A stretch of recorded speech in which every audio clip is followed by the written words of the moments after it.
Maudhui yetu ni haki ya mume kumfanyia mke. Yaani mambo gani we mume alazimiwa umfanyie mkeo? Ile darasa lilopita lilikuwa tofauti. Darasa lilopita ni mambo ambayo kwamba ya kuonesha kuwa wewe je wampenda, yaani masala ya mapenzi tu. Lakini leo tutazungumzia hukuk, haki. Yaani wewe umemuoa mkeo, mkeo akwambie bwana, mbona hujanifanyia hili, mbona hujanifanyia hili, mbona mimi nataka hili. Wajua mambo gani ambayo kwamba wewe yakulazimu kumfanyia mke wako? Na pengine mtu anganena, ustadhi ungetuelezea mambo ambayo kwamba wake zetu ni lazima kutufanyia sisi. Wapi hao wake? Kuwaelezea nyinyi sasa. Ukitoka leo ujue ni mambo gani yatakiwa wewe umfanyie mke wako. Ilipokuwa ndoa ni jambo ambalo kwamba Mwenyezi Mungu Subhanahu wa Ta'ala amelitaka lipatikane baina ya wanadamu. Mwenyezi Mungu alipomuumba mwanadamu alimuumba na ghariza ya kimatamaniwa, maumbile ya kutamani. Haya maumbile ya kitamani ikawa lazima kuwe kuna ndia ya kuweza kufika kuyafikia haya matamanio ya kuwa wewe mume mtamani mke na mke akutamani wewe. Namna gani mtaweza kuyatekeleza haya matamanio? Ikawa hakuna ndia nyingine ila ni ndoa. Mwenyezi Mungu akaweka njia ya kuweza wewe kufikisha yale matamanio yako ni kwa kupitia ndoa. Sasa hii ndoa kwa kuweza kufikia katika malengo yatakiwao, wa min ayatihi an khalaqa lakum min anfusikum azwaja litaskunu ilaiha. Ndoa kuweza kuifikia, kuweza kuyakuta yale malengo, ni lazima kuwe kuna mikakati fulani iwekwe, ndia fulani ambazo kwamba hizi ndia ndo zitaweza kukusababishia wewe kuweza kufikia pale patakiwapo. Kwa hiyo kukawekwa hukuk, kuna haki nyinyi wawili lazima mushirikiane baina munaoana. Kuna na haki wewe umfanyie mwenzako, kuna na haki yeye akufanyie wewe. Bila ya vitu kama hivi hamuwezi kufikia malengo ya ndoa. Kwa hiyo Mwenyezi Mungu Subhanahu wa Ta'ala baada ya kuwa ametuumba na akatuwekea jambo kama hili, kisha akatuwekea hukuk, haki, majukumu. Tunaweza kufasiri majukumu. Wewe umfanyie majukumu ambayo kwamba wewe atakiwa umfanyie mke wako, na majukumu ya mke wako kufanyia wewe, na majukumu ya nyinyi wawili lazima mushirikiane katika majukumu kama hayo. Na matatizo mengi hutokea wakati kila mmoja ikiwa atamtaka mwenzake amfanyie yale majukumu ambayo kwamba lazima amfanyie, sio yeye. Mimi kama mume ilikuwa itakiwao nijue mimi nalazimiwa nini kumfanyia mke wangu, sina haja kujua mke wangu alazimiwa nini anifanyiao. Manake siku zote mtu upata tabu akiona mbona hakunifanyia na ni haki yangu, sikupewa ni haki yangu. Wewe jiangalie wewe mwenyewe, pengine njuzi tu ulijua jambo fulani kwamba kiserikali wala si haki, hana uwezo kiserikali polisi kufanya kadhaa kadhaa. Mimi nilikuwa sijui. Ulikuwa ukiishi kwa raha, au sio? Si ndio ulikuwa ukiishi kwa raha? Lakini sasa ulipojua sasa imekuwa kumbe amenyanyasa siku nyingi. Hakukunyanyasa, ulipata tabu kwa lipi? Sasa wewe pale kuwa wewe wataka kujua haki ya mke wako akufanyie wewe, ndipo pale kumbe mke wangu lazima nifanyie kadhaa kadhaa, uninyanyasa kumbe mke wangu. Wewe usijue hayo. Wewe jua wewe ni lazima umfanyie nini mke wako, utaishi kwa raha. Akufanyialo wewe uona ni fadlan wa takaruma, kwamba mke wako amekukirimu tu, mke wangu nifanyia mazuri. Kumbe hujui mke wako yakufanyia kwa lazima akufanyie. Lakini sasa vile wewe hujui, waona raha kwamba afanya si lazima. Mke wangu bwana anipenda. Kwa nini akupenda? Hunipambia kila siku. Wewe waona yuwafanya kwa kukupenda, kumbe yeye yuwafanya miskini lile jambo amelazimishwa na sharia. Sasa wewe mume atakiwa ajue ni mambo gani yeye lazima amfanyie mkewe, na mke atakiwa ajue ni mambo gani lazima yeye amfanyie mumewe, ndio ile nyumba itakwenda sawa sawa. Lakini ikiwa mume ataka, ustadhi nataka unielezee mke wangu alazimiwa nifanye nini, kisha aje mke wangu umejua wewe leo ustadhi anatuambia wewe lazima ufanye hivi, lazima ufanye hivi, lazima ufanye hivi, lazima hivi. Kwa hiyo vitu karibu 8 kumbe wewe hunifanyii, nyumba haitokwenda sasa.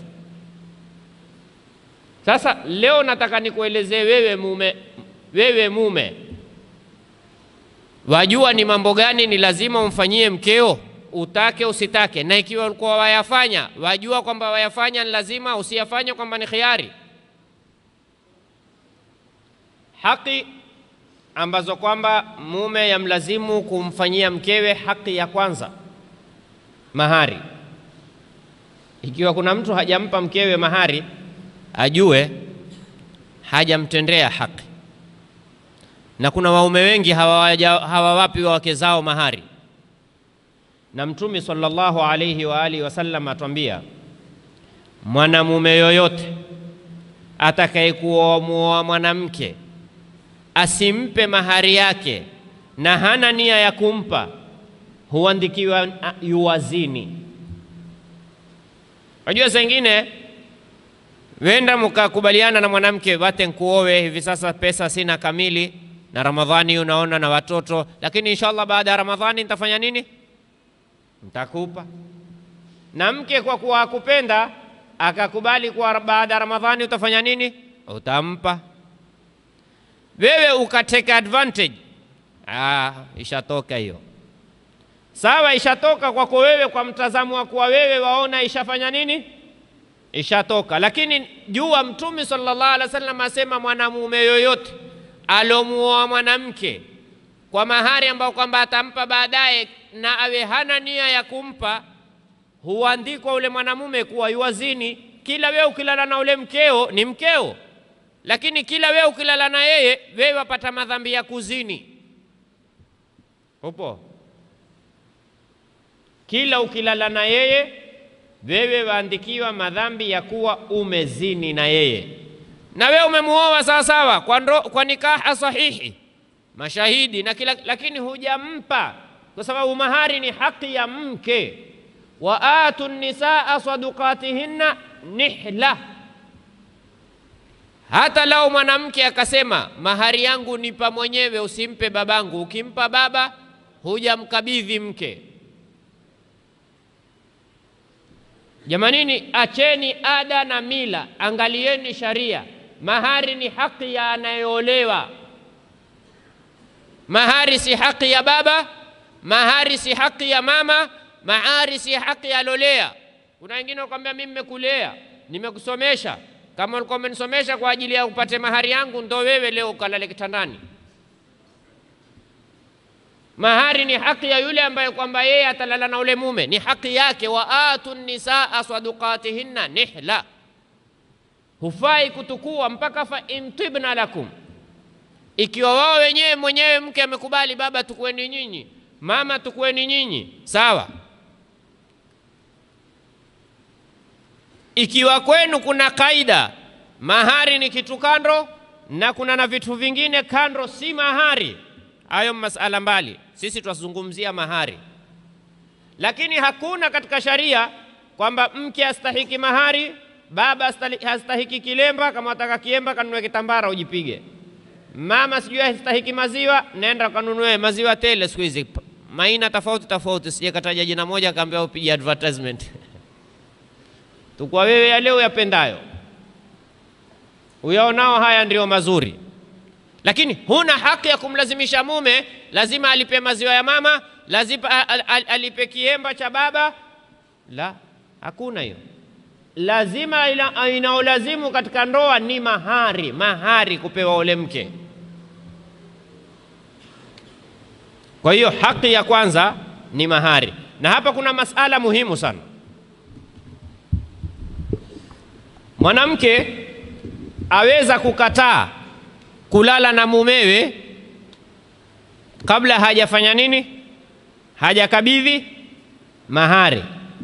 Mathalan, mwanamke alikuwa hajui kwamba yeye waolewa, mahari atapewa baadaye, si ndio? Tuko hapa, hajui yeye. Kwa bahati moja au mbili, wakati uingia ndani umuuliza, bwana mahari yangu umetoa nini? Nazungumza na buda. Mmezungumza na mzee wako, nimemwambia mimi nimekuja ile kutoka London au nimekuja kutoka Amerika, inshallah nikirudi nitatuma pesa. Toka nitakazengee pesa. Naam, toka ukazengee pesa. Bwana sitakuwa aibu. Hakuna aibu, nitaka haki yangu mimi. Baba si ankubali. Kama baba amekubali, nenda huko kwa baba. Wewe umenioa mimi, hukumu wa baba. Mimi nataka haki yangu. Baba, huna radhi zetu. Hakuna huna radhi zetu baba. Mimi anayeolewa ni yeye binti, yani binti sio mimi ukanona mimi. Yani binti yeye anasema maana sio ustadhi, mbona amekazania mimi ni ustadhi? La hasha. Yani ule binti amekazania sema mimi hapa sikubali, mume hungii hapa mpaka ufanye nini? Unipe dola zangu 1000 cash. La, maneno kwamba ukirudi utatuma, uniati uondoke hapo kaniatia mimba kisha ikala kwangu. Kwa nini tumemwambia ruhusa hiyo? Kwa sababu akikubali once, akikubali pale mwanzo kulala naye, mathalan mume amemwambia insha Allah mwisho wa mwezi utafanya nini, nitakupa. Mke akakubali, akahurika, akakubali, akalala naye. Mwisho wa mwezi umefika, umwambia si wa kizungu, wa Kiarabu. Ukimalizika Kiarabu atambia si wa Kiarabu, wa Kiswahili. Mwisho imefika miezi yote kwa lugha zote imefika mwisho wa mwezi. Bwana senti zangu, bado mambo hayatengekewa. Je, mwanamke aweza kudinda? Hawezi. Je, mwanamke haweza kudinda kumwambia mume na mimi sikubali, silali tena na wewe? Hana. Madamu ulikubali mwanzo, sasa endelea. Tupo. Lazima mabinti wawe makini hapa. Mwambie binti yako kama hujapokea usikubali. Ana haki, sikubali. Sendi holini, sendi chumbani, siingii. Waume wengi wamewadhulumu mabinti za watu mahari. Sasa hoyo hakukupa ndio hakutaka. Mukikosana akikuata, unatamaa tena kuyapata? Ndio imekwisha. Kwa hiyo kitu cha kwanza hakikisha ni haki. Kama ulikuwa hujamkabidhi mkeo mahari, mpe. Na tafadhalini nieleze tena jambo jingine. Kuweni wawazi katika mahari. Matatizo mutupayo, watu watakuja kufunga ndoa msikitini, sawa? Kibabu umealikwa harusi msikitini, umekuja hapa usikia mtu fulani bin fulani umeozeshwa fulani bin kwa mahari mlosikilizana. Kisha wewe umeitwa shahidi, sawa? Shahidi si shahidi? Si ulikuweko? Ndo bwana Abu Firdausi ndo. Si ulikuweko harusi yangu? Nilikuweko. Si ulikuwa shahidi? Ulisikia mahari mmetoa sikutoa? Mmetoa. Mahari ilikuwa ni nini? Mlosikizana. Wajua tulikuwa tumesikizana nini? Suratul Fatiha. Mke unena si Suratul Fatiha. Sasa mashahidi utawatoa? Nyinyi mmesikizana nyumbani, kisha msikitini mkija mwasema kwa mahari tulio, kisha mwataka mimi niwe shahidi kwa mahari mlosikizana, sio kwa mahari na mimi nilikuweko mkisikizana. Mwawapa tabu mashahidi. Ni nini? Ati pale tena pengine wasema kwa mahari shilingi 24, shilingi 24 za Kenya. Sawa? Waoneshe kwamba wao mashaallah hawana mahari makubwa. Kumbe kule kuna fanicha, kuna begi, kuna hambegi, kuna sijui nini, kuna vitu tumbi nzima. Yani takriban 300,000 au 400,000. Sasa wakiteta mahari, je, ni yale walosikizana kule au ni haya yalotajwa kwenye upo hapa? Kule tumesikizana, lakini wakati wa kuozesha hatukutaja yale tulosikizana. Fahamu Kiswahili vizuri. Mimi na wewe tuliwahi kusikizana, mimi na wewe na baba, yani mimi na babake mke tumesikizana. Mahari bwana, mtoto wangu ataka fanicha, na fanicha ataka zile fanicha za fanicha Rama. Sijui msikia jina tu hilo. Kuna fanicha au jina. Alhasil nitaka zile fanicha zenyewe zataka karibia 300,000.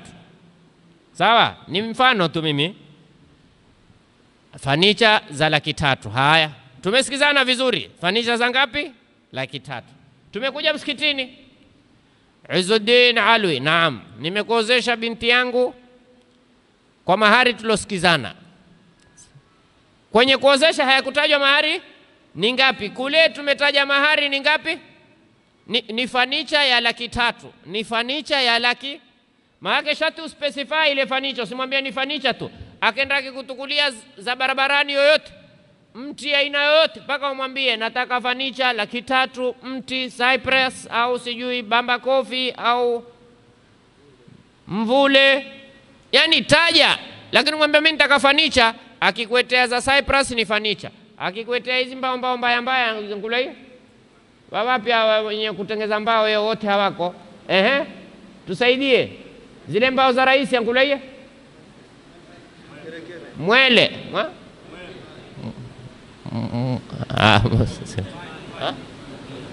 muembe, mkunazi wataka kwenda kuzika maiti.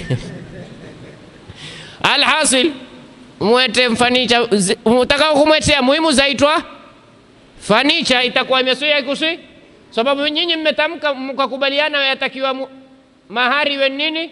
Fanicha. Basi hukuelezea fanicha gani. Kama mwambie fanicha nitaka mahari nitaka ng'ombe 10 wa giredi, ng'ombe wa Kisomale, ng'ombe wa maziwa, ng'ombe wa nyama. Wewe mwambie mimi mahari nitaka ngapi? Ng'ombe 10. Akikuetea ng'ombe 10 wote wanaume. Ng'ombe 10 au sio? Mwanamume huitwa ng'ombe, haitwi ng'ombe, na mwanamke ng'ombe.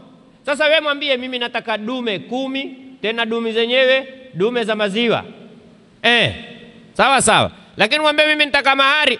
Lakini naambia ustadhi akikwambia 300,000 za Kenya za Tanzania, bila shaka tuko Kenya. Kenya mtampa mtu 300,000 za Tanzania kukubalie? Mwambie nataka fanicha ya mti fulani. Sasa nyinyi mmekubaliana. Tumekubaliana. Kumbe baba na kijana tofauti makubaliano. Si mimi nakubaliana na wewe Hassan, nitakuozesha binti yangu, lakini ni mfano tu msikitini, sijakwambia nitakuozesha ukaniambia ustadhi amenipromise. Nitakuozesha binti yangu kwa mahari kadhaa. Mimi na binti yangu aliotaka mvingine. Upo? Haya utokea sana jamanini. Ni masala yako mengi. Binti amwambia baba mimi nataka dhahabu. Baba akaona aibu kusema ataka dhahabu. Baba akasema tunataka fanicha. Manake baba aliona binti akipewa dhahabu kisha itanibidi fanicha nitoe mimi. Wewe binti amekwambia dhahabu, atalala wapi? Shauri yake, wajua wenyewe. Kama atatanua jamvi. Lakini binti, wajua kuna mtu muhimu aonekane nje.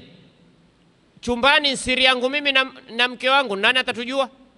Kuna watu nje ukiwaona wewe sema mashallah hawa ile midhahabu alovaa, lakini nyumbani ulala kwenye jamvi. Lakini khalas takiani nyumbani ndani siri yangu. Lakini wewe mtoto mtengeze jifanicha la 500,000. Kisha mashikio angalia ule popo nyundo hayana hata waya. Mwanamke ni vyombo, mwanamke ni pambo, au sio? Fadhali mnunulie dhahabu, mwate alale godoro weke chini. Lakini mwanamke akaenda kwa wenzake mashallah aweza saa zote wewe muone amevaa gloves utaona ajifistiri, kumbe hana dhahabu, hana chombo hata kimoja, si kwa kupenda. Uona haya hata mbele za wanawake wenzake. Nene ule mtu suiza kwa mwanamke wa majilbabu, si majilbabu. Hana zipuli, hana mkufu, hana chochote. Lazima sasa ajistiri mpaka kwa wanawake wenzake umekuwa ujistiri. Sasa yule mwanamke akatumia akili akaona ya nini mimi nilio fanicha za ghali na mimi babangu hajaniwa yeye atakununulia pete ya chuma. Mimi sitaki fanicha, mimi nataka nini? Dhahabu. Baba asema nataka. Sasa yule binti baada ya kuolewa, tumekubaliana mimi na babake. Baada ya kuolewa kwambia bwana, mahari umetoa nini? Sema mahari mimi nimetoa fanicha. Mwambie mimi sitaki fanicha. Sitaki fanicha, mimi nataka dhahabu. Baba huko amesikizana na mume nini? Amesikizana na mume nini? Fanicha. Inaostahiki fanicha dhahabu, inaostahiki dhahabu. Sasa mtaniweza nyinyi. Sasa mimi nimeshalipa pesa kwenye dhahabu, shauri yako. Mimi huolewa kwa dhahabu. Kama kuna olewa kwa fanicha muulize baba amekuozesha upi. Mimi nimemwambia babangu, jukumu la baba kulipa. jukumu la nani? La baba kulipa. Kwa hiyo haki ya kwanza ni nini? Umpe mahari, lazima umpe mahari ule mke. Haki ya pili al-infaq, al-infaqu alaiha, kumlisha. Ni jukumu la mume kumlisha mkewe, hata kama mke ni tajiri. Kwa lugha nyingine, hata kama wewe mke ndo amekuoa wewe, yani mke amekwambia ndo nikuoe, nitakupa mimi kazi, nitakulipa mshahara, senti za chakula nitakupa mimi, lakini huwa jukumu ni lako. Lao siku mke akakwambia bwana, kuanzia leo sasa nitaka wewe unilishe, umwambia lakini tulikubaliana. Ndio tulikubaliana, lakini ile mimi hainilazimu. Hainilazimu, si juu lake mke kukulisha wewe, ni juu lako wewe kufanya nini? Kumlisha mke. Lakini hapa kulishana, sharia imeweka kiwango katika kulishana. Sharia je, imeweka kiwango maalumu katika kulishana? Mwenyezi Mungu Subhanahu wa Ta'ala atuambia katika Qur'ani, liyunfiq dhu sa'atin min sa'atihi wa man qudira alayhi rizquhu falyunfiq mimma ataahu Allah. Kila mmoja atoe kwa uwezo wake. Wewe una uwezo wa pishori, toa pishori. Wewe una uwezo wa sunrise, toa sunrise. Wewe una uwezo wa Mariamu, toa Mariamu. Wewe unaweza Fatima, toa Fatima. Wewe unaweza local, toa local. Wewe sima, toa sima.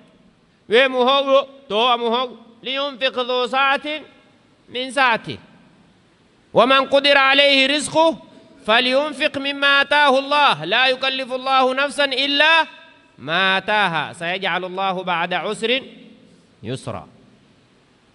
Mwenyezi Mungu hakumlazimisha mtu kwamba, taona makosa makubwa sana, mtu ujepa, mtu udanganya, mtu unyanyasa, mtu dhulumu. Ukimuuliza kwambia bwana, sikiliza bwana, lazima bwana kumlisha mkeo. Sasa mimi nitapata wapi kama sito tukua? La, haifai, haram. Haramu kwenda kuiba, haramu kwenda kudanganya, haramu kwenda kughushi. Kuna watu husingizia mpaka mkewe mgonjwa. Nini? Akwambia bwana, nina majukumu ya watoto. Umepata walishe, hukupata hukulazimishwa. La yukallifu Allahu nafsan illa ma ataaha. Na Mtume sallallahu alaihi wasallam aliyeka wazi alipoulizwa, ya Rasulullah, ma haqqu ahaduna ala zawjati, haki ya mmoja wetu kumfanyia mkewe ni ipi? Akasema, an tut'imaha idha ta'imta, hakikisha ukila na yeye ale. Na hapa ndipo wanazuoni wakatwambia, aliposema ukila na yeye ale, si masala kama mimi sitaki kula na yeye akaenda ndaa. Sasa Mtume, hadithi iko wazi, an tut'imaha idha ta'imta, wewe ukila na yeye hakikisha na yeye atafanya nini? Atakula. Mimi sitaki kula. Sasa mume anene, mimi siku zote tafunga. Manako ndio maana mke wako naye afunge siku zote? Maana Mtume amenena ukila na yeye ale? La, wasema makusudiwa ya haya si kula chakula hichi. Ukila chande ukitamani, umenunua hindi na yeye hakikisha ale hindi. Umenunua ndizi na wewe mpekee na yeye. Umenunua skirimu na wewe mpelekee. Tena mnunulie favorite yake, sio wewe una sukari unene naenda mpelekea sukari. La, an tut'imaha idha ta'imta. Kuna watu miskini wake zao watamani kula mishakiki, yeye kila siku kula mishakiki, lakini hayui siku moja anga akamfungia take away, akamwambia mke wangu leo nimekuletea na wewe chicken tikka. Yeye upija yeye tu, vipi nikuletee chai? Kuna rafiki yangu tumpita pale akanambia ndio tule bokoboko. Tukulie na yeye, kwani ile bokoboko halitukuliki nyumbani? An tut'imaha, mlishe na wewe ukila na wewe hakikisha na yeye mwenzako iwala. Tena haki ya kumlisha mke hutangulizwa kuliko haki ya kulisha wazazi kisharia. Kisheria haki ya kumlisha mke hutangulizwa kuliko kuwalisha wazazi wako. Kivipi? Mathalan, ukiangalia mfukoni una 100, huna mpango, mama hukungojea wewe, baba hukungojea wewe, mke hukungojea wewe, ile 100 umnunulia upi? Au tunene 50 tu mbofulo moya. Bofulo ile ukimpekea baba na mama, mke wako atalala na ndaa. Bofulo ile ukimpekea mamako, ukimpekea mke wako, baba na mama watalala na ndaa. Tupo hapa? Tupo? Sikiza vizuri hapa. Mimi mzungumza sharia, usiniambie ustadhi maneno haingiliki akilini. Kiwa kwako haingiliki akilini ni kwako. Hata mimi pengine zingine sitofanya haya, lakini ndio sharia. Yaani mimi nina shilingi 50. Mbofulo nitukue, ima ibofulo nimpekee mamangu au nimpekee mke wangu. Nikimpekea mke wangu, mama atalala na ndaa. Nikimpekea mamangu, mke wangu atalala na ndaa. Na walale na ndaa wote wanne, walicha mmoja. Mamangu ashibe. Lakini nitakuwa nimekhalifu sharia. Sharia mwanzo nimpelekee mke wangu, mwate mamako alale na ndaa. Sababu yule si jamaa yako, umemtoa kwao wewe, au sio? Ule mke wako ni jamaa yako? Mbona mwaogopa kujibu? Mke wako ni jamaa yako? Umemtoa kwao, si ndio? Walikuwa wenyewe muangalie mpaka ulipomtukua wewe, kwamba ulikubali kufanya nini? Kumwangalia. Basi mwanzo muangalie yeye. Hawa mbako. Hapa kuna shubha, huyu mbako tu, mamako hawezi kuwa kuna siku si mamako. Lakini mke wako kuna siku aweza kuwa si mke wako. Kwa sababu yeye angekuwa yuko kwao, wangekuwa na watu wake. Wewe ungeambia ni lazima muangalie. Ulitaka wewe mwenyewe lazima kwenda kumwangalia, basi muangalie sawa sawa mtoto wa watu. Ndio sharia ikamtanguliza. Mtume sallallahu alaihi wasallam aliulizwa, ayu dinarin ahabu ila Allah, yani sadaka bora, dinarun tunfiquha fi sabilillah, je ni dinari ambayo itoa kwa ajili ya jihadi? Ni dinari watoa kumpa maskini? Ni dinari watoa kumpa mtoto wako? Ni dinari kuwatoa kumpa mzazi wako? Ni dinari watoa kumpa mtumishi wako? Aulizwa Mtume sallallahu alaihi wasallam, ni dinari watoa kumpa mke wako? Asema a'dhamu ajran dinarun tunfiquha li ahli baitik, ni ile pesa itoao kampa mkeo nyumbani. Ile ndio ina malipo makubwa zaidi kushinda zote. Shinda kumpa mzazi wako, shinda kumpa mtoto wako, shinda kumpa mtumishi wako, kushinda kutoa katika jihadi. Maana kuna watu wapenda kusaidia, kila ukipita ndiani maskini shika, lakini hajajaliwa siku moja kumwambia mke wake shika. Obo Mtume sallallahu alaihi wasallam asema hata ma taj'ala fi imra'ataka, kile chakula umwekeacho mke wako kwenye mdomo huandikiwa thawabu. Bal katika hadithi Mtume sallallahu alaihi wasallam asema hakuna kitu cha kwanza kiwekwacho kwenye mizani kama ile dinari umpao mke wako. Kitu cha kwanza sio kizito. Kizito ni husnul khuluq, lakini kitu cha kwanza katika mema ambayo yatapimwa ni ile dinari ambayo kwamba wewe ulikimpa mke wako. Ile wewe ulikimpa mke wako ndio ya kwanza itakao kuwekwa kwenye mizani. Yani hutangulia thawabu zote za kujenga misikiti, za kupeleka watu hija, za kupeleka watu umra, za kuwasomesha mayatima, sijui za kufanya nini, zote hizi za shindwa na ile dinari ulikokuwa ukimpa mkeo. Kuna watu hawajui kumtunukia mke wake. Chembele chole mzee hata wakipata zare hutaka na mke wake aswa sijue. Haifai. Jua hakuna kitu ambacho kwamba ni bora wewe kama kumpa mkeo. Usifanye israfu tu, manake wanawake wetu wa sasa kwa israfu. Mwanamke yeye hafikiri la nguo. Yao sasa yao wanawake akili zao zote ziko kwenye Idi, si kwa ajili ya Idi kwamba ni Idi, nguo utakuwa hii Idi. Kuna nguo gani mara hii nitavaa nguo gani? Basi yeye fikira itakuwa ni kuvaa tu. Lakini la, yatakiwa mtunukie angalau siku moja, mwambie mke wangu yeo na wewe shika hizi 1500. Hivi kama upeana tena kuna mwanamke wa kupokea 1500. Maana hakuna shuga la 1500. Kwambia shuga 10,000 kwenda mbele. Kisha shuga hilo ukimuuliza wewe ukaenda nalo kwenye shughuli, hubaki nalo hulivua, kwambia hulivua. Sasa kama kitu huvaa uvue, yani ukiwa ghali. Kwambia kuna na kando ndani. Na ile kando ya ndani si ghali kama ile shuga la nde. Ile kando ya ndani si ghali kuliko ile shuga la nde. Umuuliza ile shuga wewe ukilivua waweza kuleka mahala, litajepwa. Kwani hungia wanaume ambia sisi wanawake ujepeana. Yani wanawake wamekuwa wizi kushinda sisi. Ndio kweli. Wanawake ujepeana, wewe usishangae kujepeana mashuga. Mwanamke ujepa ziatu, ela fikiria. Ukamwona mwanamke ametoka harusini, hana ziatu. Vipi wewe? Zimekatika, ombe mmejepewa. La haula. Huyo ajepewa ziatu wa uko, yani zile mafuko yao kila akiwa makubwa harusini ndio hapa watu advantage ya kujepeana. Kwa hiyo wewe yatakiwa usiwe na israfu. Usiwe na israfu kwamba wewe umfungulie. Mwenyezi Mungu Subhanahu wa Ta'ala atuambia wala taj'al yadaka maghlulatan ila unuq wala tabsutha kull albasti fataq'uda maluman mahsura.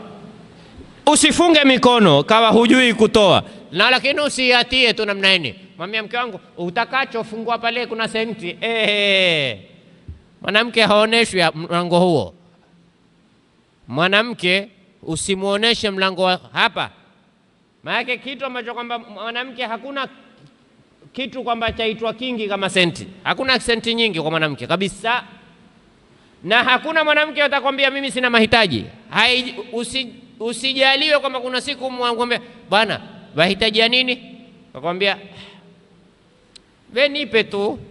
Hapo atakupa jawabu nahitaji kadhaa. Sayyidina Umar bin al-Khattab radhiyallahu anhu, mke wake siku moja alimwambia, akamwambia ya Amir al-Mu'minin, mimi nataka kitu fulani muhimu sana. Sayyidina Umar akamwambia sina senti. Senti mimi zile nikueteao ndo mshahara wangu, sina nyingine. Bas ule mke ameketi na Sayyidina Umar, baada ya mwezi Sayyidina Umar akakiona kile kitu. Akamwambia mke wangu, wewe umenambia mimi wataka kitu fulani, mimi nikakwambia sina senti, umekitoa wapi? Akamwambia zile senti unipazo kila siku nilizibambanya, badala kutumia 100 kautumia 80, 20 kaweka 20 kaweka mpaka nikatimiza kile nitakao kanunua. Akamwambia kumbe 80 ukutosha kuanzia hiyo 80. Mimi nilikuwa kila haki ya watu 20 nzima katika benki ya Waislamu, kumbe na wewe waweza kutumia 80. Ona?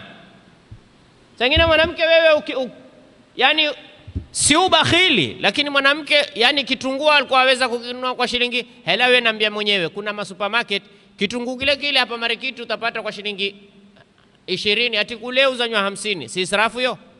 Nini kimewekwa wazi? Hasikekwa wazi. Wallahi mambo mengine ya akhi utaona ni kuumizana tumbo bure. Yani wewe unga ule ulikuwa ununue jiranini hapa shilingi unga uzanya bei gani? Hapa mingi kumbe hatuende madukani. 200, unga 200. Sasa ati mahala fulani umewekwa pazuri, umewekwa vizuri, umepangwa 250. Ile 50 toa sadaka, nunua hapa. Kwani ukinunua hapa utakuwa sio ule unga? Kwani kile kitunguu ukinunua hapa utakuwa sicho? Ule mwenye mkokoteni akipita ati wewe hutaki paka uende ule mahala zimetoka kwenye kifuko, siui. Kwa hiyo kuna vitu wewe wajifanyisha extra ambao hazina thawabu ndani yake. Sasa mwanamke nshati umuyulie, lakini ati umpe tu akwambie hichi kimezidi. Kwa mwanamke hakuna kuzidi kabisa. Kwa mwanamke hakuna kuzidi. Kwa hiyo kumlisha mke wako, sharia haikutuwekea limit, imetuwekea uwezo. Wewe tutakwambia Hassan Khalifa, una uwezo gani wa kuweza wewe, yani income yako ni gani? Tutakwambia wewe ni mutawasit, au wewe ni maisha ya tini, au maisha ya juu, au maisha ya kati. Tutakwambia wewe tunahitaji kila siku mke wako umpe nusu kilo ya mtee. Ataupika, atauzanya, ni haki yake. ni haki yake, lazima kila siku chakula bil maarufi, kwa ule namna. Nyinyi kwenu mwala mara ngapi? Sema sisi kwetu twala mara 4. Kuna watu hula mara 4 kwa siku. Nyinyi kwenu asubuhi kawaida chakula nini? Sisi kwetu chakula asubuhi kawaida ni mkate, bofulo, mayai. Sisi kwetu kawaida chakula ni angulaie hizi Weetabix, ndio? Na zinaofanana nazo. Ni namna hiyo. Ukienda kama Sharqa Asia, Indonesia, wao kwao asubuhi ndio wali. Mtu akiinuka pambane na wali mezani, tutakwambia asubuhi utoe wali. Kwa hiyo vile ambavyo kwamba kawaida nyinyi mwenda, tutakwambia wewe ulishe namna hiyo. Seme sisi kwetu hakuna. Si wewe, ni kwa wale umlishae. Wajua, usiseme ada yetu. Ada yao hula mara ngapi wao kwa siku? Wewe ndi kuoa ndugu yako, kama ndugu yako ndo mmezoea ada yenu. Wewe enda kuoa mwanamke mwingine, sasa lazima ufuate ada yao. Wao ada yao ni vipi? Ndio ifuate ile ada yao ilivyo. Kwa hiyo kumlisha mke ni kwa namna ya ule mke ambao kwamba yeye watakuwa wamezoea wale wake namna ya kulishwa. Kadhalika haki nyingine inaokulazimu, na hii ndio haki ambayo kwamba wengi hatuisimamii. Haki hii ni majumbani mwingi haipatikani haki hii. Manake lao hapa nikauliza ni haki gani muhimu, hakuna atakaye kunijibu hini. Na kama mtaka nambiani uliza. Kama mtaka nambiani niuliza, mmoja nijibu hii haki ambayo alikuwa nataka kuizungumza sasa. Ndio muhimu katika haki zote. Mko tayari? Huko wanaweza kunijibu? Na afanye ujasiri anene mimi. Wengine hawana hata wake watajibu yeye haki hiyo. Naam.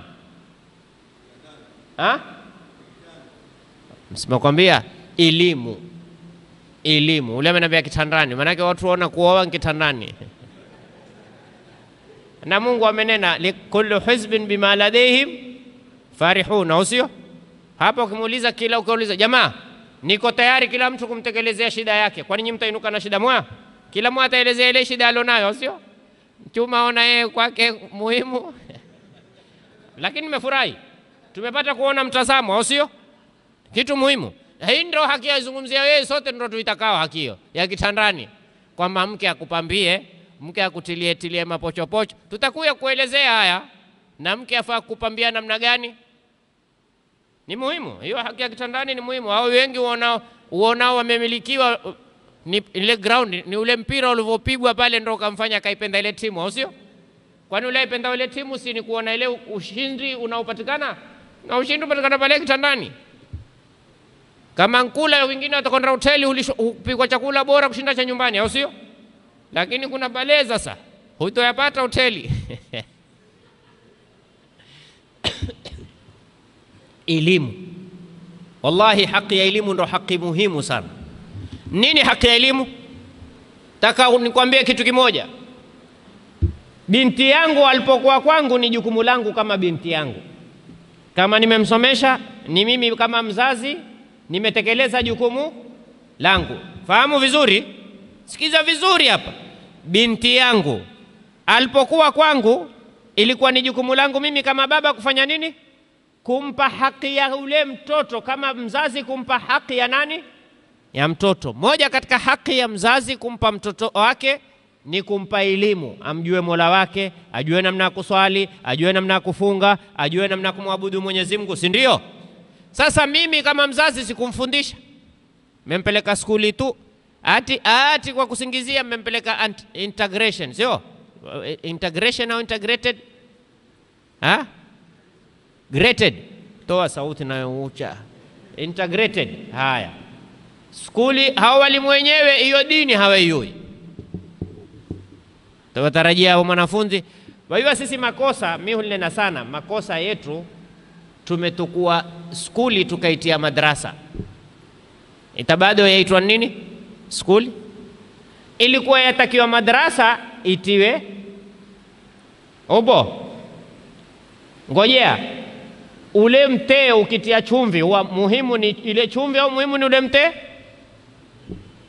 Nena bwana mimi upika chumvi tatia mtee. Kuna mtu atakuwa kula? Sababu lengo ni nini? Mtee. Ile chumvi ni nini? Ndo lengo ni skuli, ile madrasa ati kiungo tu. Lengo ni madrasa, skuli iwe kiungo. Ewa. Tustezane shere, huu ndio ukweli. Lengo ni skuli, ile madrasa ni nini? Kiungo tu. Mwambie kwamba kuna na madrasa. Ona, uambie yeye ni skuli lakini kuna na nini? Kwa nini siwe ni madrasa kuna na? Upo. Ni madrasa lakini kuna na. Mimi niko tayari hiyo. Maniite mimi nitakwenda kusomesha tena bure. Lakini wao zao ni skuli kuna na. Ni skuli kuna na madrasa. Bado hatopata suluhisho.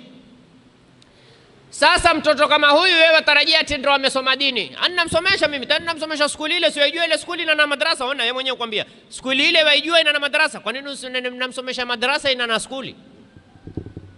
Sasa huyu mtoto hakusomeshwa kwao. Umekwenda kumuoa. Tahadhari, usiseme makosa ya nani? Ya nani? Ya baba. Kuisha. Ile contract ya na baba kufanya nini? Sasa ni wewe. Mwenyezi Mungu atuambia ya ayyuhalladhina amanu qu anfusakum na nani? Wa ahalikum, wake zenu. Hakusema watoto, wake zenu. Nara. Vipi utamwokoa mke wako na moto ukiwa kumfundisha? Ataokoka? Mke hajui kuswali. Mke hajui hedhi hujalini wala hutahirika lini. Hukwambia wewe mimi niko kwenye hedhi, kumbe hako kwenye hedhi. Hulala na wewe, kumbe salala Muhammad. Wewe ukitoka sikione na mbona hiyo mambo tofauti, shauri yako. Kwa sababu mke hakusoma, hajui namna kujitwahirisha, hajui namna kuswali, hajui namna kufunga. Hata Fatiha, kuna wanawake wengine hata ile alhamdulillahi rabbil alamin hajui kuisoma. Na wewe mume useme shauri yake, babake hakumsomesha. Hutakwenda ulizwa wewe, haulizi baba. Haulizi tena baba. Baba ataulizwa wale watoto ambao kwamba hawakuolewa. Lakini mtoto akisha kuolewa, baba alhamdulillah, majukumu si yangu tena. Jukumu ni lako mume. Hii ni haki ya wewe umfanyie mkeo. Na ndio mimi nilizungumza hapa msikiti Ununu kwamba mume ana haki ya kumwambia mke wake huna ruhusa ya kutoka, na mke itambidi lazima amsikize mumewe, ila kwa mambo fulani. Mambo fulani mke akiambiwa na mumewe usitoke, aweza kutoka hata kama mume hataki. Na lao mume akamwambia ukitoka si radhi, atatoka na radhi hatoikosa. Elimu. Mke hakusoma, wewe huwezi kumsomesha wala huwezi kumletea mwalimu akafanya nini? Sikiza vizuri hapa. Mke hakusoma na wewe mume huwezi kumsomesha wala huwezi kumtafutia mwalimu akaja akafanya nini? Kumsomesha. Aruhusiwa kutoka bila ruhusa yako kwenda kutafuta elimu. Siseme makosa si ya babake, ni wewe pia yako makosa. Sasa makosa ni yako. Kwa hiyo mke anauweza, sharia imemruhusu kutoka by force, kinguvu, hata kama wewe hutaki, kwa ajili ya kwenda kutafuta nini? Elimu. Ingawa hakuna wanawake hao. Unasikia? Mtu ameteta na mkewe, utasikia alikuwa amemwambia lazima hiyo harusi mimi lazima nende by any means. Mwanamke usende harusini, lazima nende. Usende, lazima nende harusi ya nyumbani, hata kama mamako uolewa usende. Akwambia hata binti yako uolewa, lazima msikize mume. Hata harusi, mume akimwambia usende kamwangalie babako au mamako ni mgonjwa, lazima msikilize. Lakini kwenye elimu si lazima. Kwa nini? Kwa umuhimu wa nini? Elimu. Hakikisha wewe leo ukirudi mke wako namna gani ajua dini yake, na watu wana aibu kumwambia mke wake, mke wangu. Yani weza kumwambia mke wako bibasata, mke wangu wewe si hodari kwa mathematics. Mimi si hodari. Muulize, wewe si hodari kwa mambo ya udhu? Sallala, basi mimi si swali, mimi kafiri. Si mazala wewe uswali. hapa tukafanyana mtihani namna kutawadha hapa, wengi hapa watakula wankula yeye, kuna A na B na C na D, mwisho nini? E. Hakuna tena mbea E, ongeza baada ya E nini? F. Watu wengi watakula F, maana hakuna kitu. Usione haya, usione haya. Madamu kitu ukijui uliza. Mwenyezi Mungu alitangaza katika Qur'ani akasemaje? Fasalu. Wakati gani? In kuntum la ta'lamun. Hujui uliza. Mtume sallallahu alayhi wasallam asema inma dawaul ayyi as-su'al, dawa ya ujinga ni kuuliza. Muulize mke wako, mke wangu wajua kutawadha? Nitaka uniangalie na mimi. Tumia hikma. Nitaka uniangalie na mimi bwana naona haya kuambia watu. Wajua mimi sijui kutawadha. Sasa wewe tawadha ndivyo sivyo. Sio maana Kiswahili ndivyo sivyo, kiwa huisi wewe pia ndivyo sivyo. Yani tawadha kinyume nyume. Mke wako akwambia mashaallah, afadhali wewe wajua kuliko mimi, utajua kwamba huyu mke hakuna kitu, au sio? Au sio? Wewe tawadha ndivyo, maana osha uso upande hunu tu. Osha mkono hunu mwanzo, kisha osha mkono hunu, kisha osha mguu mmoja, kisha osha kichwa, kisha ndio osha mguu wa pili. Akwambia mashaallah mume wangu, wewe uneshansoma vitabu vingi. Utajua kuwa huyu mke hakuna kitu yeye kabisa, si afadhali mimi. Lakini ukiwa mke atakwambia la, hapo si hivyo. Hapa ya mwanzo ataka usikutue, kisha ufanye hivi, kisha ufanye hivi, kisha ufanye hivi. Akikuelezea kusema alhamdulillah. Basi mke wangu kuonesha na kuswali mimi pia sijui. Hayo makosa ulionitoa niangalia nikiswali. Mke wako akwambia hapa usifanye hivi, hapa fanya hivi, hapa fanya hivi. Ukiona umeswali poka poka makosa kwambia mashaallah mimi ndo sijui. Sasa mfundishe. Lakini la, hatuna story hizo. Wengine wasipokuwa na haya wao taka kumwambia bwana wajua si vibaya kuelezea mambo ya zamani. Wewe ulikuwa boyfriend wako ni upi? Haina muhimu gani hayo? Muhimu ni haya utaka kwenda kuulizwa kiyama. Mke wangu mimi nitaka unisikilize alhamdu naisoma sawa sawa, maana hii alhamdu lazima katika swala, zile nyingine si lazima. Hebu nisikilize bismillahirrahmanirrahim. Bismillahirrahman, la haula, si bismillah, bismillah. Yeye mwenyewe kwambia si bismillah, bismillah. Haya umeona makubwa zaidi haya. Lazima jamanini, ilmu muhimu, wallahi ilmu muhimu. Utakwenda kuulizwa thumma la tusaluna yawma idhin anin naim. Neema kubwa ni mke. Utakwenda kuulizwa, responsibility hini. Wewe usione kwamba umeoa ukasema mimi nikiwa na stress angalau mke wangu si haba, nikifika nyumbani stress zote umalizika. Lakini ujue atakuja kupa stress kiyama. Nimalizie hapa. Hizi haki hazijamalizika, lakini nimalizie hapa kuelezea hiki kiswa hichi kimoja. Mtume sallallahu alaihi wasallam atuambia kiyama mtu atakuwa amehukumiwa ende zake peponi. Sawa? Umehukumiwa ende zako peponi. Wendao utasikia sauti nyuma yako, ya Rabbi iktusani min hadha dhalim. Mola, nataka unitukulie kiswasi na huyu dhalim. Wewe ndio zako peponi. Wasikia mtu nyuma yofanya nini? Yuatangaza ataka kiswasi, atukulie kiswasi chake na wewe. Yani wewe umemfanyia jambo. Uzunguke, ukizunguka si wafanyikazi wako, si watoto wako, si watu msikitini, ni mke wako. Mke wako. Sikiza vizuri. Yule ambao kwamba wewe hapa ulikuwa utakuua kwa ajili yake yeye. Leo yeye mbele ya Mwenyezi Mungu yasemaje? Nataka unitukulie kiswasi, maana huyu amenidhulumu. Ya Rabbi, wewe wanishtakia mimi? Ambia wewe mimi nimekudhulumu. Naam ya Rabbi, huyu amenidhulumu. Wewe umwambie unene, ya Rabbi muulize huyu, kuna mtu alikuwa na nyumba nzuri Mombasa kama yeye? Sema kweli, nyumba nzuri sana. Kulikuwa mtu akikaa mtaa mzuri kama yeye? Kweli, mtaa mzuri sana. Kuna mtu alikuwa ana gari nzuri kama yeye? Kweli. Kuna mtu alikuwa na wafanyikazi wazuri? Kweli. Yani wewe utataja yale mazuri tu. Nyumba, mtaa, madishi, TV, simu ilikuwa ikitoka tu siku ya pili namletea Kenya. Kweli. internet ya speed kweli. Sasa mmemdhulumu nini ya Rabbi? Akamwambia, ya Rabbi, huyo hata siku moja hakuwahi kuniamrisha katika dini yako jambo lolote. Subhanallah. Mimi maana leo kwa nahesabiwa nende motoni, sababu nani? Ni huyu. Kama huyu ulikuwa mume wangu, kila akija akiniuliza, mke wangu umeswali? Mke wangu umesoma Qur'ani? Mke wangu umemtaja Mwenyezi Mungu? Mke wangu umemswalia Mtume sallallahu alaihi wasallam? Hata siku moja hakuwahi kuniuliza kuhusu upande wa ibada yako lolote. Na nikifanya haramu hata siku moja alikuwa hanikatazi. Uniona mimi utoka mmejipamba, hata haniambi kitu. Tena unaniambia, wewe first lady, sio ankula hiyo first lady? First lady wa kuingia motoni. Yaani mimi nikitoka badala kunambia, mke wangu, mambo gani wewe watoka namna hiyo? Toka wazi, umejipamba, umejitia manukato.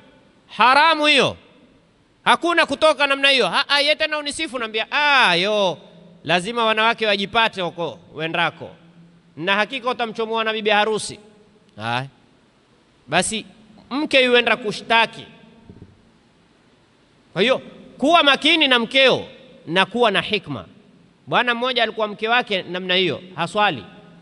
Ule bwana kila akija umwambia, mke wangu umeswali?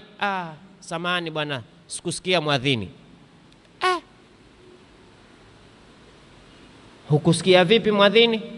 Haiwezekani kwa ulikuwa umelala. Nasikia lakini kisha ninasahau. Umesikia lakini muadhini akamwambia, nimeusikia. Kisha mmesahau, wallahi nimekaa kwenye. Basi huyu bwana kila humkera lile jambo, kila kija basi jitahidi. Ukisikia muadhini, kitu cha kwanza nenda kaswali. Akija humuuliza, vipi? Wallahi nilitia azma lakini nimesikia muadhini nikasahau tena. Naambia, sawa, mimi leo inshallah nina safari nenda Nairobi. Sawa. Kumetokea dharura kazini, inshallah kesho usiku nitarudi. Sawa, lakini usiache kunijulisha kwa simu. Akamwambia sawa. Ule mume akasafiri. Ule mke akawa humpigia simu, umefika wapi? Niko Voi. Umefika wapi? Niko Mtito Ndei. Umefika wapi? Tuko karibu kufika Nairobi. Haya. Mefika sasa Nairobi asubuhi, ule mke humpigia simu, ule mume hapokei. Mpigia simu, ule mume hapokei. Humpigia simu, ule mume hapokei. Paka usiku humpigia simu, hapokei. Paka mume amerudi. Mke akiingia mume, yani ule mume akiingia, mke mkali, tabia gani hiyo? Hukuona miskoli zangu? Kaambia, mmeziona. Mbona usipokee? Kaambia, nilikuwa mmesahau. Hiyo si dharau, hiyo si tabia hiyo. Atikisha wadai wewe wanipenda mimi. Kamwambia, mimi nitakuuliza, wewe mpenda Mwenyezi Mungu? Akamwambia, nampenda sana. Ukisikia simu yake uipokea? Wewe siku zote usikia muadhini, upokea? Kuipokea kwenda kuswali au sio? Si simu kuipokea kuzungumza nayo? Kwani simu ukaipokea, simu huita ukaipokea kisha ukaiweka yao. Ameipokea. Makusudi ya kuipokea kufanya nini? Kuzungumza. Na makusudi ya kupokea muadhini? Makusudi ya kupokea muadhini muizi? Kuswali. Sasa wewe siku zote uisikia simu ya Mungu, mbona huipokei? Uyue. Kama wewe ulivokasirika kwamba wewe umenipigia mimi simu yako sikupokea, na Mungu ufanya nini? Huudhika. Akikupigia simu ukisikia usipokee, Mungu huudhika. Mimi sikutaka, wala sikuenda Nairobi wala sikuenda kokote, nilikuwa hapa. Lakini mmetafuta ndia namna gani ni kuoneshe kwamba hilo ufanyalo Mungu yuwaudhika. Namna gani utaweza kuhisi? Ni mimi ukinipigia simu nisipokee. Ikiwa mimi mwanadamu tu mmekupigia, umenipigia sikupokea na mmeiona simu yako, vipi wewe Mungu ajua kwamba wewe umeisikia simu yake usipokee? Ule mke ikawa ndio sababu ya kufanya nini? Ya kushikamana na swala. Kwa hiyo Allah, haki hii ndo tuiweke mbele, tuwasimamie wake zetu. Qu anfusakum wa ahlikum nara, tuepushe wake zetu, watoto zetu na moto, kwa kuwasomesha, kwa kuwafundisha adabu, kwa kuwafundisha heshima, kwa kuwafundisha mazuri. Sio wewe mwambie mwanao, muhimu sana, hey, sikiza, umeiona hapa? Hatukukutoa sisi, wendao tu kwa akikufanyia ngwe, nafasi yako iko. Mtoto afundishwe hivyo. Mtoto huambiwa jifundishe subra, jifundishe utulivu, jifundishe umakini, mfundishe mazuri. Na wewe mume akia kwako, kitu cha kwanza jua huyu mke. Simuulize mke wajua kupika, muulize wajua kuswali. Kupika utakwenda kununua hoteli, lakini kuswali utamwambia nani amswalie? Utamwambia mtu amswalie? Kupika utamwetea hata mtumishi. Kwani wewe fikiri yao majumba mengi hapa Mombasa? Si Mombasa, lakini mimi napiga mfano Mombasa ndio nketiko. Majumba mingi sisi kule Amu bado hatuendelea yao kwa kutia watumishi, hutumikiana sisi kwa sisi. Na Mungu asiete ya mambo ya utumishi.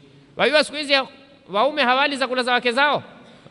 Wewe utakula chakula cha mtumishi na dalili wewe hela tamani kile chakula ikiwa ule mtumishi hakuya. Mke wako atakwambia mimi leo sijisikii ukipika chakula kile. Siku hajisikii, hayui. Upo? Si umenifahamu hapa? Leo waume wengi hatuli za kula za wake zetu, hula za kula za watumishi. Tena wewe ukasifu, mke wangu chakula tamu, nikwambia mmekikalia kuanzia asubuhi mimi ukupikia wewe. Kumbe si yeye. Ngoja ule mtumishi siku hiyo hakuya. Ule mtumishi amwambie, vipi fulani atakuya kesho? Haji. Basi nitakao nipikie chakula kile fulani. Kile unajua kina kazi nyingi. Siku kina kazi nyingi, hayui kukipika. Hawayui. Sawa, hii si illa. Illa kubwa ni kuwa hayui kufanya ibada. Hii ndio illa kubwa. Kwa sababu mimi haya yote nitakukimbilia kuonesha kwamba kupika utamweta mwingine akupikie, lakini ibada utamweta mwingine amfanyie. Kwa hiyo jukumu lako jamanini, kila mmoja jukumu lake kwa mkewe, kitu cha kwanza hakikishe nini? Ibada. Ibada number 1. Siwe na hamu kujua amesoma ana PhD au ana nini. Jua amjua Mungu wake kiasi gani. Amjua Mungu wake kiasi gani. Tutakwenda kuulizwa kesho siku ya kiyama jamanini. Wengi tutakwenda kujuta kwa kuhimili wake zetu hawajui ibada. Mwenyezi Mungu atupe kila la khairi, atuepushe kila la shari, atujalie min alladhina yastami'una alqawla fayattabi'una ahsana. Allahumma arina alhaqqa haqqan warzuqna ittiba'a wa arina albatila batilan warzuqna ijtinaba birahmatika ya arhamar rahimin. Wa sallallahu alaihi wa sallam Muhammadin wa ala alihi wa sahbihi wasallam. Alhamdulillahi rabbil alamin.